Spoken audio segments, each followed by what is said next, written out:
Hi, good afternoon. How is it in New York City? A full day so far. We just briefed the General Assembly, and and that went very well. Okay. Okay. I'm very happy to hear that. Yes. So I'm going to mute myself. Thank you, PM.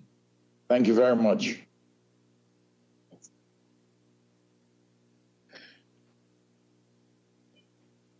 I want to greet the members of the UN Press Corps, and I want to thank the Office of the Spokesperson for the Secretary General for facilitating this briefing.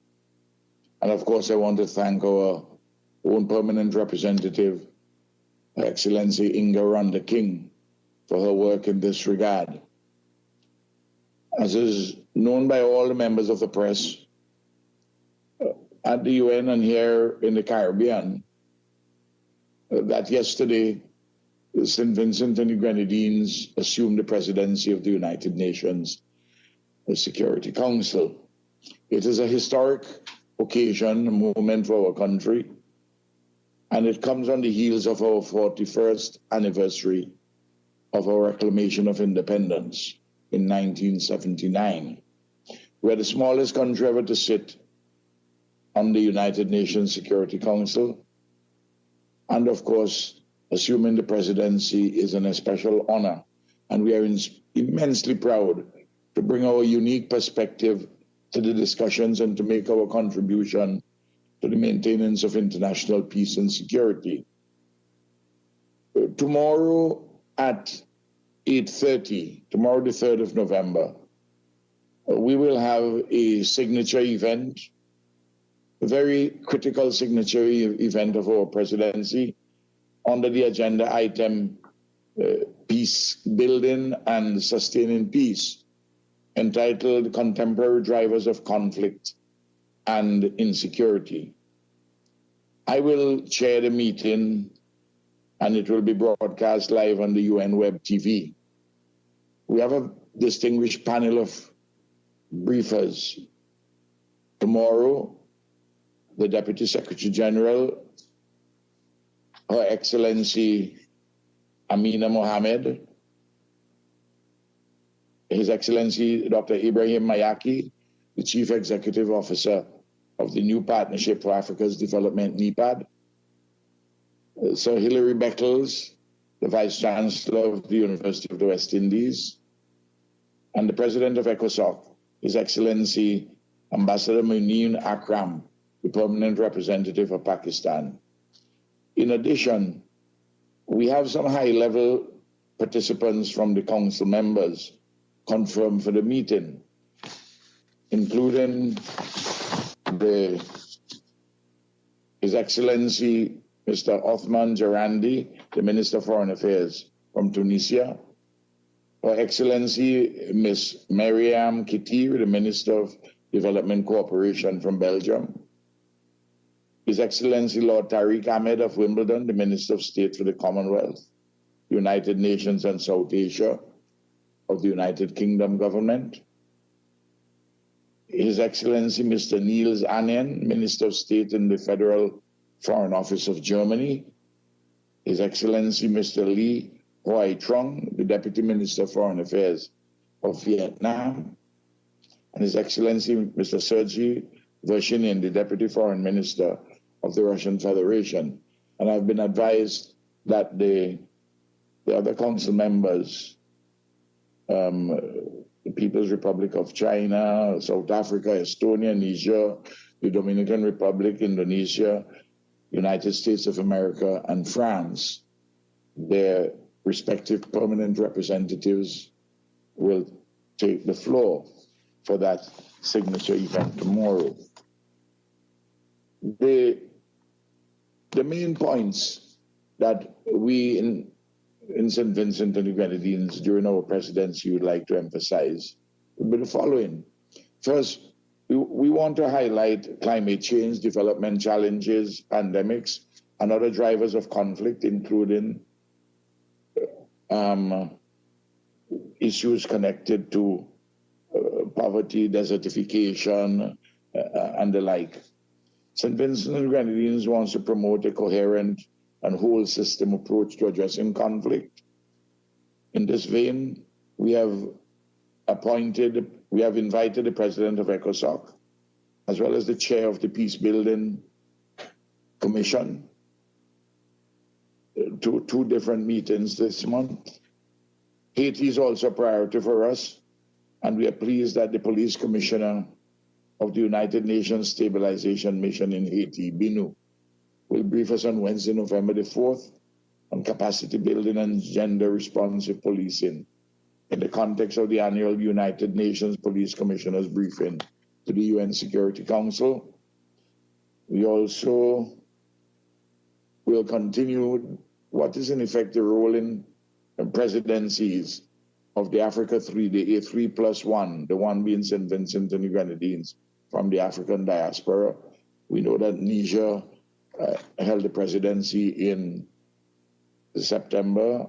The Russian Federation did so in October, and then we are here in November.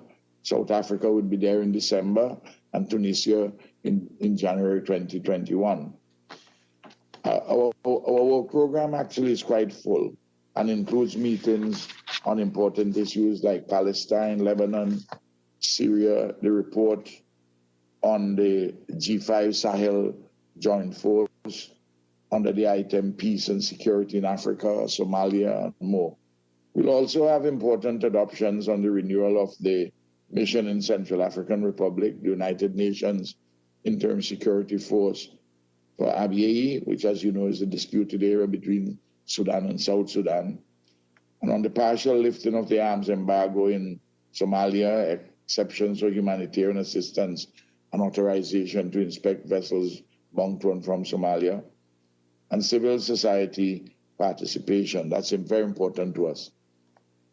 The main priorities of our presidency would be to highlight the critical linkage between development and peace and security, as well as the drivers of conflicts such as climate change, biodiversity loss, desertification, pandemics, and unresolved historical burdens, the legacies of underdevelopment that remain unaddressed today.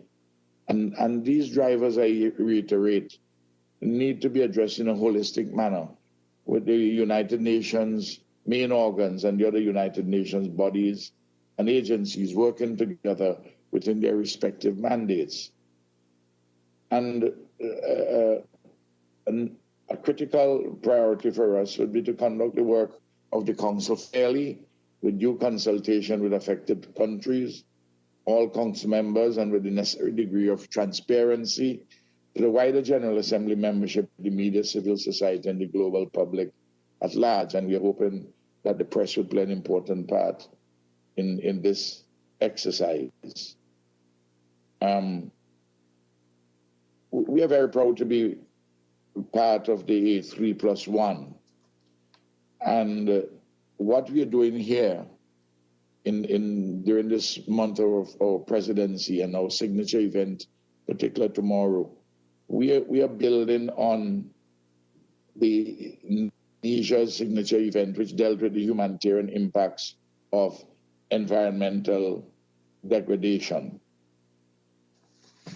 Now, it is important that we have increasing cooperation and interaction among the organs such as ECOSOC and the General Assembly.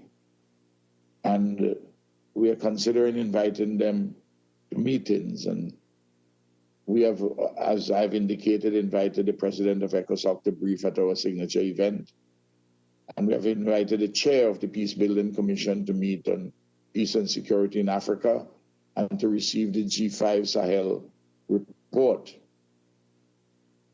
I just want to indicate that the Peace Building Commission, it does a lot of good work on the issues in the Sahel and has a bridge building role between the Security Council, ECOSOC, and the General Assembly.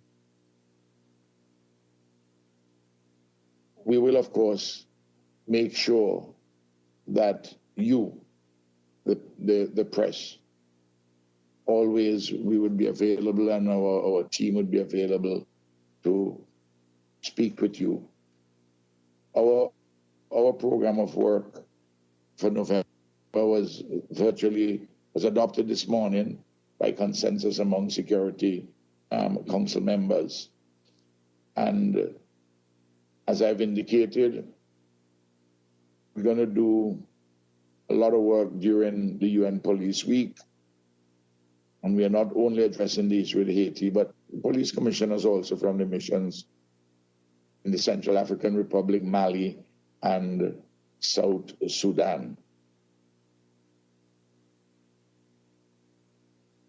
On Africa, there's the issue generally of peace and security in Africa, and there's Somalia, there's Libya, the UN mission in Libya, the Middle East, regular monthly meetings on Syria, Yemen and Palestine, the 1701 report consultations on Lebanon, and UNAMI and UNAMI in Iraq. From Asia, we will have the 1718 DPRK, Democratic People's Republic of Korea Committee consultations. And from Europe, we'll have a debate on Bosnia and Herzegovina. And there are other items or events, and we're hoping to have 3 adoptions. UNISFA to renew the mandate in Abia. And in the case of Somalia, with respect to the partial lifting of the arms embargo and the authorization to inspect vessels, and the renewal of the mandate for the UN mission in Central African Republic, and a reauthorization with respect to Bosnia and Herzegovina.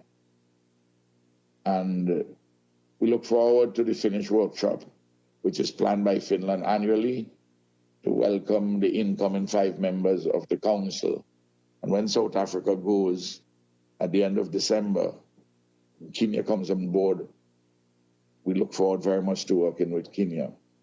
And our permanent representative, Ambassador King, will be very engaged with civil society and intends to brief civil society on the program of work through the World Federation of the United Nations Associations, perhaps today, tomorrow, and Ambassador King can so indicate. That's broadly what we intend to do, and I don't know whether the press has any queries, any matters they want us to clarify, and if I can't do so, Ambassador King is here ready and willing to do the same. Thank you very much. Mr. Prime Minister, on behalf of the United Nations Correspondents Association, thank you very much for doing this briefing. We very rarely get world leaders doing briefings for the UN Correspondents Association. Oh, I think we lost you. And I know you must be very busy because I'm still here, Edith. Good. I know you must be very busy because, as I'm sure you know, there's an election in the United States tomorrow, and your own election is on Thursday, as I have read, for a 5th term. I have 2 questions. First, on your signature event, is St. Vincent planning a resolution, a presidential statement, some kind of an outcome document? And I wondered if, since your election is in 3 days, I wonder if you could tell us a little bit about your campaign and how the United Nations and St. Vincent's election to the Council has impacted it, perhaps. Well, You're an experienced journalist, and as you know, good policy is good politics. So that if you do policy questions very well, you have an intelligent electorate, it's likely to redound to your credit. In St. Vincent and the Grenadines, and in the Eastern Caribbean, because we are the smallest country ever, and if you were to write a novel of the creative imagination, and you had said that a country which is 110,000 persons would be at the United Nations Security Council and would hold the presidency, it would sound very far-fetched. So it has given a lift to people.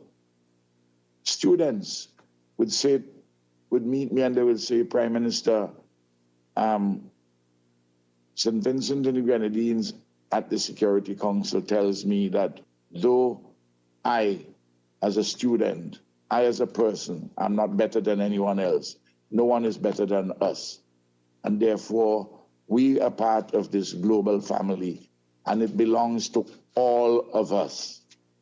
And it's a very liberating thought, particularly in an age when you have so much petty nationalism and a lot of vanities in relation to national borders and jingoism and who can come and who can't come, and issues touching and concerning people want to behave, some countries want to behave in a unilateralist manner, ignoring the Charter of the United Nations, ignoring small island developing states.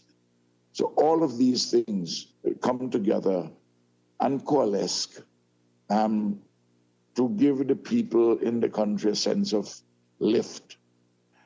And they're very pleased about it. And I believe that it is fair to say that our our election to the Security Council, now to the presidency, may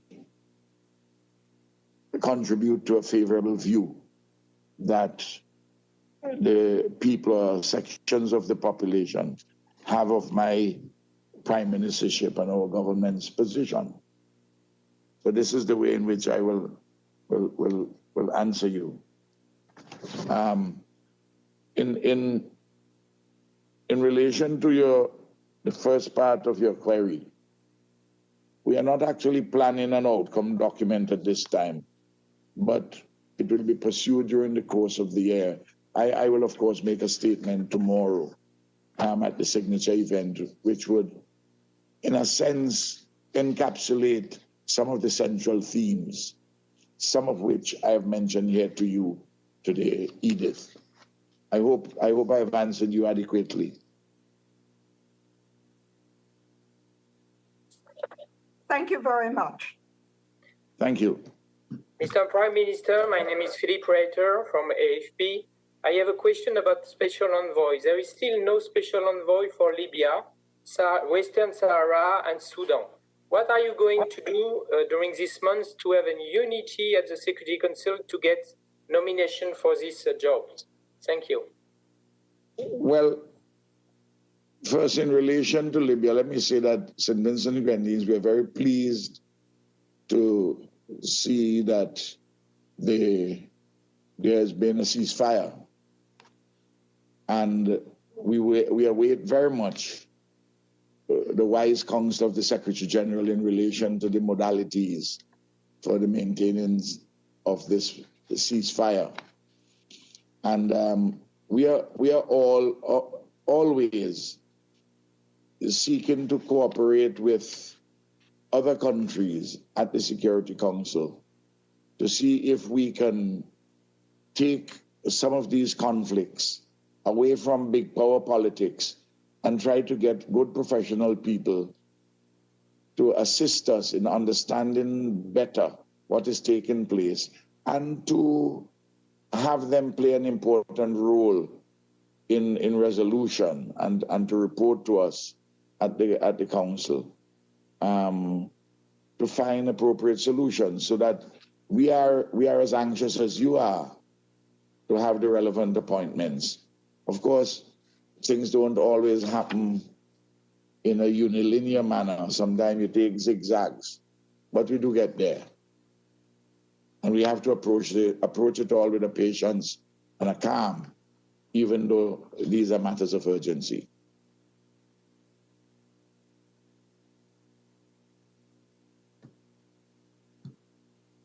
I don't know whether I have sufficiently satisfied your anxieties, but be assured. Yes, it's fine. Thank you very much. Very much.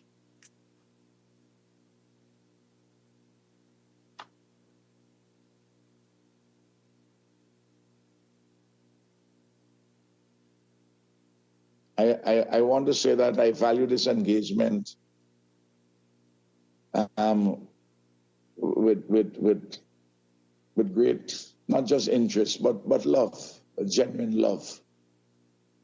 Because without the United Nations and without the bedrock principles of international law, and without multilateralism, we would live in a virtual Hobbesian state of nature. And I don't think that people across the world would like that.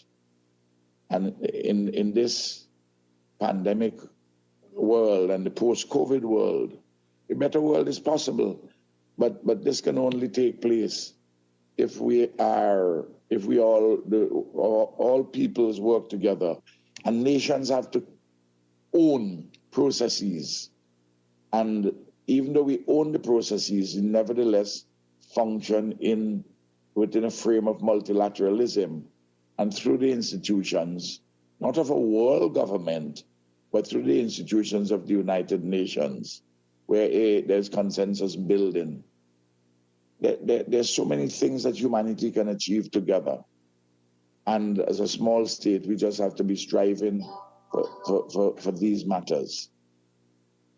And that is why tomorrow's signature event is so important, because we are addressing the contemporary drivers of conflict and insecurity. Thank you.